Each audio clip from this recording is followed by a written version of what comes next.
শিক্ষকের হাতাহাতি, প্রধান শিক্ষককে মেরে আঙ্গুল ভেঙে দেওয়ার অভিযোগ উঠল স্কুলেরই এক শিক্ষকের বিরুদ্ধে।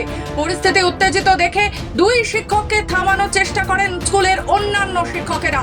অভিযোগ একবার নয়, এর আগেও বহুবার এমন ঘটনা ঘটিয়েছেন ওই শিক্ষক। এই ঘটনা সামনে আসতে রীতিমতো নিন্দার ঝড়। রানীগঞ্জে দুই শিক্ষকের হাতাহাতিতে তুলকালাম, এলাকা জুড়ে ছড়িয়েছে উত্তেজনা। ঘটনাটি পশ্চিম বর্ধমান জেলার রানীগঞ্জের রানীগঞ্জ উচ্চ মাধ্যমিক বিদ্যালয়ে। এই স্কুলের প্রধান শিক্ষক প্রতিম চ্যাটার্জির অভিযোগ, রানীগঞ্জ উচ্চ মাধ্যমিক বিদ্যালয়ের দায়িত্বভার তিনি পাওয়ার পর থেকেই বিজয় দাস নামে স্কুলেরই এক শিক্ষক ও তার স্ত্রী পাপিয়া মণ্ডল তাকে নানানভাবে হুমকি দেয় এবং শুরু থেকেই স্কুলে এক আতঙ্কের আবহ তৈরি করে রেখেছেন বিজয় দাস। এমনকি বিজয় দাস ও তার স্ত্রী পাপিয়া মণ্ডল নানানভাবে দাপট জমিয়ে রেখেছেন বলেও অভিযোগ ওঠে। এর আগেও বিজয় দাসের নামে এফআইআর দায়ের করা হয়েছিল বলেও জানান স্কুলের প্রধান শিক্ষক প্রতিম চ্যাটার্জি। আজকে নতুন কিছু ঘটনা, এটা নিত্য নৈমিত্তিক। আমাদের যত স্টাফ আছে, আমাদের টোটাল স্কুলে বিদ্যালয়ে 2000 ছাত্র এবং পার্মানেন্ট স্টাফ হচ্ছে 39।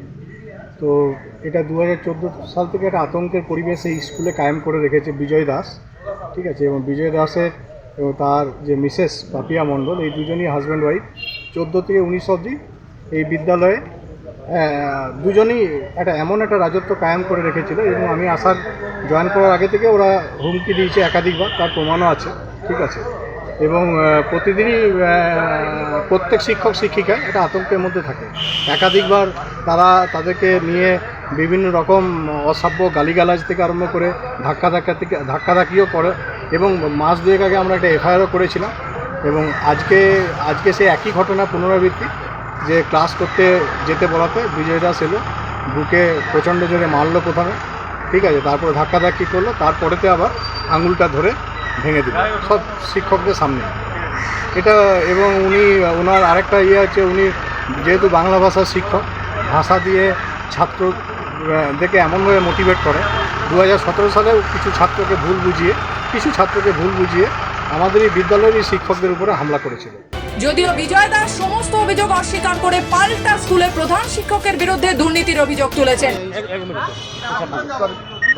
মানে দীর্ঘদিন ধরে স্কুলের একটা ইলেকশন নিয়ে আমরা মহামান্য আদালতে কেস করেছিলাম হাইকোর্টে, এবং সেখানে যেরকমভাবে বাইরের বহিরাগত নিয়ে এসে ইলেকশন করেছিল সেটা 2022-এর মার্চে।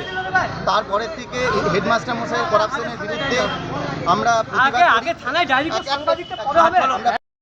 এবং এরা একটা হেডমাস্টার মশাই তার একটা গ্রুপ ক্রিয়েট করে এবং কোনো প্রভাবশালী কোনো রাজনৈতিক নেতৃত্বের মদতে দীর্ঘদিন ধরে মানসিক হেনস্থা করছে, বিভিন্ন রকমভাবে ধর্ষণের কেস দিচ্ছে। 2024-এর মার্চে 2023-এর মার্চে আমার নামে একটা এফআইআর করা হয়েছে। স্কুলের দুই শিক্ষকের হাতাহাতির ঘটনায় প্রধান শিক্ষকের আঙ্গুল ভেঙে যায়। এই ঘটনায় বিজয় দাসের বিরুদ্ধে রানীগঞ্জ থানায় এফআইআর দায়ের করা হয়েছে বলে জানা গেছে। রানীগঞ্জ থেকে কৃত্তিবাসের রিপোর্ট, খবর বাংলা।